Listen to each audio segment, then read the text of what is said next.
Hey everyone, John here. Welcome back to another Continuum tutorial. This time I'm going to show you how I created this look using Continuum's curl effect. And we're going to be using a few other Continuum effects with this, plus a little help from Mocha Pro and just a touch of Sapphire. Let's jump in. So if you've watched any of my tutorials up until now, you'll know that After Effects is my weapon of choice when it comes to motion graphics and visual effects. And this is no different. So let's jump into the main comp here, Curl Main, and we'll start here at the bottom and break this down. So the first comp here is called Spec Patch, and that's because I've added a patch to the specular highlight or the reflection in the eyeball. And if we just solo this layer here, you can see there's that reflection. So this whole look is based on the curl effect, and you can see if I apply the curl effect to it, you can see how it affects the reflection as well, which looks weird because I want it to affect the iris, then have the reflection on top of that. So the curl is moving underneath the reflection. So in order to do that, I had to remove the reflection and then comp it back on top. Let's take a look at how I did that. Just delete that effect. All right, so if I just solo this layer here, this is just a duplicate of that footage. And you can see I have a mask applied. Let me just turn that off. So you can see how I've rotated it, right? So I've just rotated it into position to cover up that reflection. And I've also just added a freeze frame keyframe just by choosing layer, time, freeze frame. So just chose some, I don't even know if I thought about which frame to choose because the eye doesn't really change. So just freeze framed it because otherwise it'll be sliding around within the mask. I could have done this in Photoshop, of course, gone in and created a clean plate, but it's just as easy for me to do this quickly in After Effects. So I'll just turn that mask back on, hitting M and choosing Add, and you can see there, see how that's covering that up? Notice how it is actually covering up the reflection of the eyelashes as well, but that's being comped back in the main comp.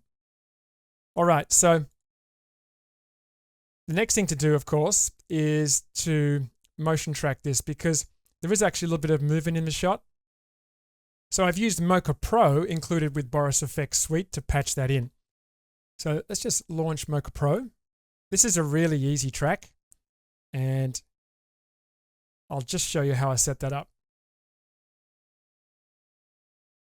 So if I just select the spline here, you can see I've created an X-spline just over this part of the iris, but I've only tracked from here because here you can see the eyelid is closed and we can't see the reflection anyway. So I just decided to do it from here. And also it would have just been more hassle because the eye closes. I would have had to find a different tracking point. So I just took it from this point here and just tracked that forward, only tracking the translation. And you can see how I've moved the planar surface over the reflection here. And if I just drag this backwards and forwards, you can see how that's locking on to that. So that'll work perfectly. So once that was tracked, just saving that, coming back into After Effects and creating the tracking data. And then rather than applying it directly to the duplicate layer, I've used a null object. I prefer to work that way. So by choosing transform and just choosing that patch null, just called it patch null, and exporting that. So that moved the null over to the tracked point, and you can see how that's following that perfectly. By doing it this way, all I have to do is parent that patch to the null and just turn it on. Now it moves with the null. You can see it's rock solid there. I just like it that way because if I need to kind of adjust the rotation a little bit or the scale, I've got that all freed up because I haven't actually copied the tracking keyframes directly to that layer. They're copied to the null instead. So that's pretty good. So that's basically ready to add the curl effect. And obviously we can see this happening here, but this gets fixed in the main comp. So coming back to the main comp, there we go. That's the base there. So that's fixed up pretty nicely. There's a little bit of reflection in there, but it doesn't matter because it gets covered. So we'll just ignore layer number 9 for now. We'll come back to that in a minute. So let's look at the curl effect. So that's this one here. That looks pretty creepy, doesn't it? Just jump into that composition. And what have we got here? So I'm going to just turn off these masks.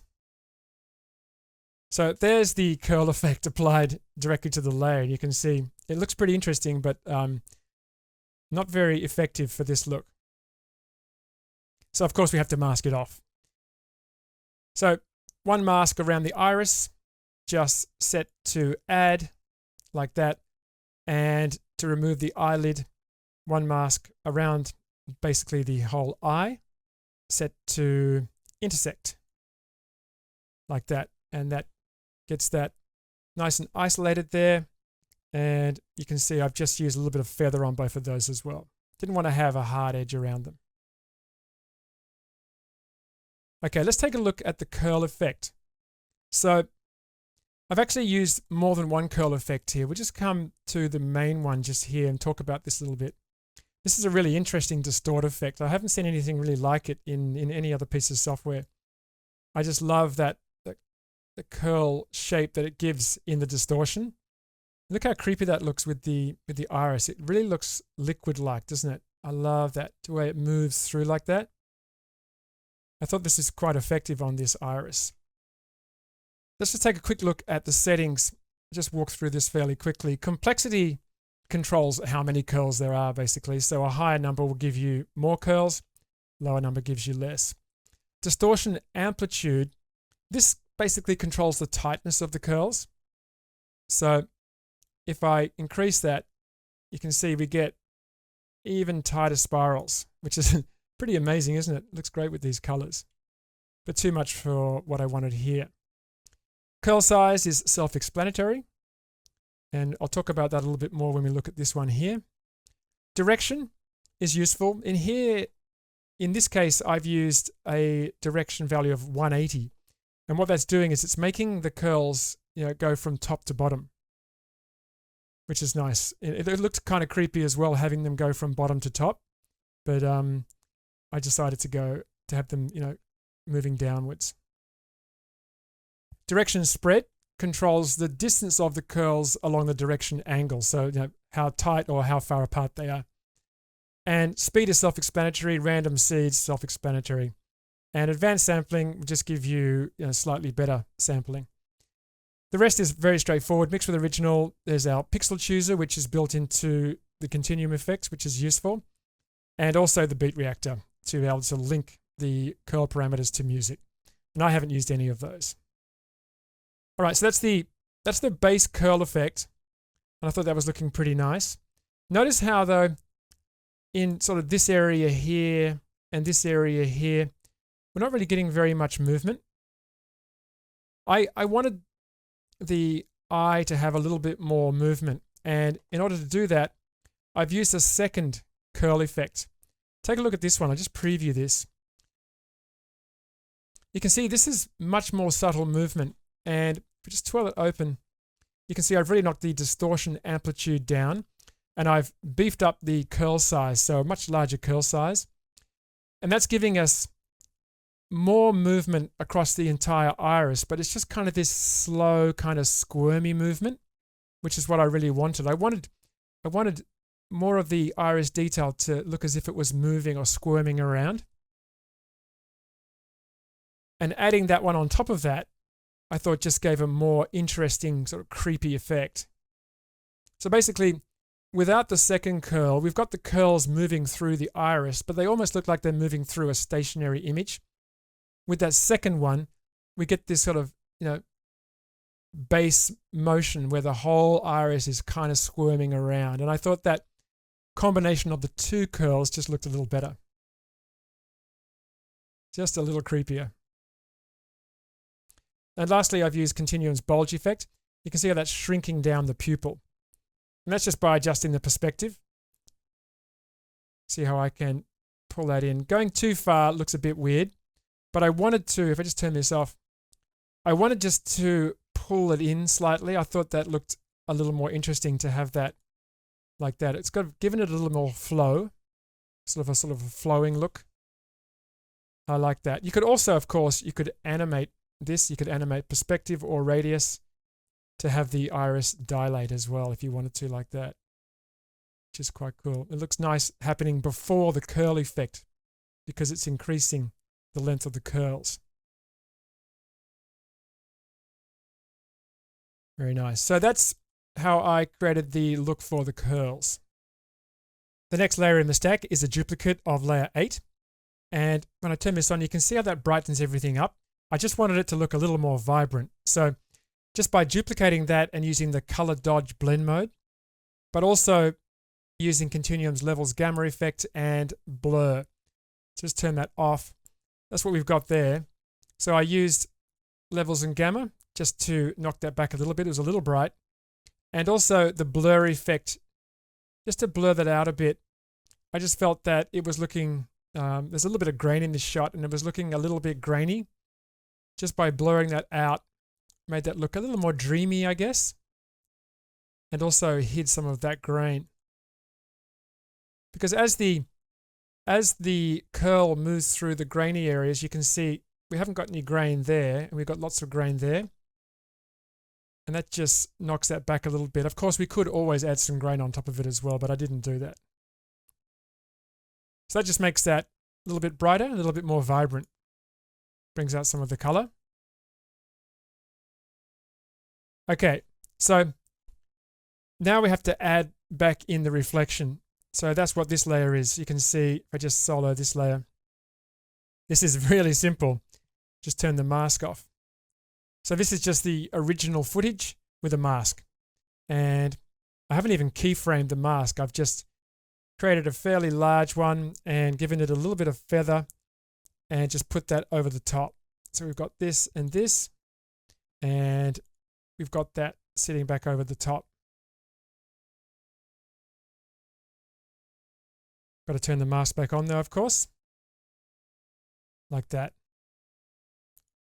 And of course, notice how we haven't applied the curl effect to the reflection, so there's no curl, but we're seeing the curl affecting the underlying layer. So it's moving underneath the reflection, which is a lot more effective. Above that is another duplicate, and let me just solo that one as well. Once again, soft feathered mask with a few keyframes for this one, just to follow the movement of the eyelid up like that. Now, one thing to point out is that notice how we are seeing the iris through the reflection of the eyelashes. And in a perfect world, I would have loved to have been able to affect the iris without affecting the eyelashes, but it was just too much work. So I didn't bother with that. I just made sure I chose a random seed for curl that meant that there wasn't really any curl happening in this area of the iris. So that's basically how I avoided that. So let's turn this back on and these ones. And there we go. You just don't really notice that there's no curl going on under here. Just like that.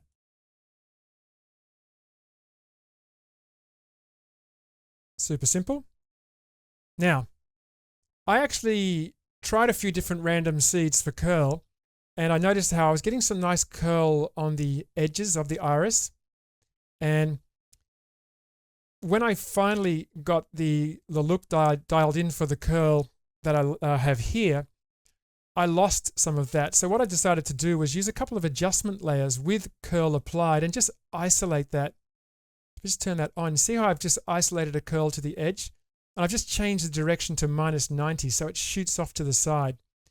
And this looks really interesting because it's really creepy. It looks like, gives you kind of an inky effect where the iris is just, I don't know, melting or oozing into the whites of the eye, which looks really creepy. I've got one on the other side as well, which looks even better. See this one here? See how it just sort of like, it shoots off kind of like, I don't know, like a solar flare off the sun. And just leaks, just kind of leak is a good word, it leaks into this area. So that was much easier to control rather than trying to find a random seed that did everything I wanted with the base curl effect. Just adding them on top like that and art directing them into the shot. I think that looks pretty damn creepy, doesn't it? Very nice. And really, to finish everything up was just a case of using one of my favorite super simple grading effects, which is Continuum Looks. Just dropping looks over the top, and in the effects editor here I chose the bleach bypass preset.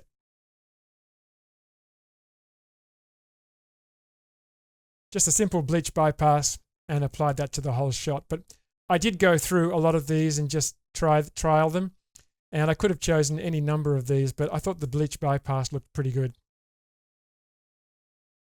So a bit of bleach bypass over the top and a little bit of film glow. So BCC plus film glow over the top. Watch what it does to the reflection here. So I've masked that off. So this is nice. It's just pulling a bit of that reflection out and over this masked area here. Just helps everything kind of combine together. Just integrates everything. Looking super creepy. And when I was playing with this yesterday and finishing this look off, I thought, what about if we put some stars in the pupil? Give it a kind of a sci-fi look. And you could use a number of different effects for this, but I like Sapphire's NightSky. So a little bit of a cameo with Sapphire in this look. Just turned on the NightSky look, the NightSky effect, and get some really nice twinkling with those stars, which I really love. In order to be able to see that, we just turn that on. We just solo that one and solo this one. In order to be able to see it through the iris, I just use a bit of BCC linear Luma key. So just keyed that out with Continuum's Luma key, and we got that look. I think that actually finishes it off. I think that just gives us a little bit of interest. Of course, you could zoom through that with the camera and have that as part of a title sequence, which looks really nice. So once again, here's the finished look. Alright, so that was a pretty quick walkthrough. If you want me to go into any more detail with anything, please leave a comment. To learn more about Continuum or to download a trial version, you can visit borisfx.com. For now, this is John. I'll see you in the next tutorial.